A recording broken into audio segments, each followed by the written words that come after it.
ಅನಿವಾರ್ಯವೋ ಯಾವುದು ಅವಶ್ಯಕವೋ ಅದನ್ನೆಲ್ಲವನ್ನೂ ಕೂಡ ತಾವು ಕೊಟ್ಟು ಸಲಹುತ್ತಾರೆ.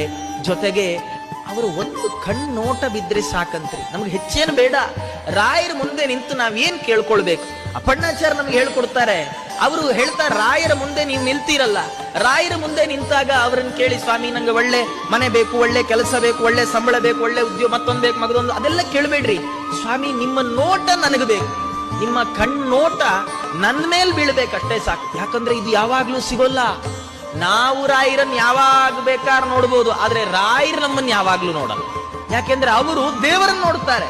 ಅಂತರ್ಮುಖಿಗಳಾಗಿ ಕಣ್ಣು ಮುಚ್ಚಿ ಒಳ ಮನಸ್ಸಿನಿಂದ ಭಗವಂತನನ್ನು ನೋಡ್ತಾ ಇರ್ತಾರೆ ರಾಯರು. ರಾಯರ ದೃಷ್ಟಿ ನಮ್ಮ ಮೇಲೆ ಯಾವಾಗ್ಲೂ ಬೀಳೋಲ್ಲ. ಆದರೆ ಒಮ್ಮೆ ಬಿದ್ರೆ ಏನಾಗತ್ತೆ ಗೊತ್ತಾ? ಒಮ್ಮೆ ಬಿದ್ರು ಅಗಾದ್ರಿಗಳು, ನಾವು ಮಾಡಿಟ್ಟ ಬೆಟ್ಟದಷ್ಟು ದೊಡ್ಡ ಪಾಪಗಳೇನಿದ್ದಾವೆ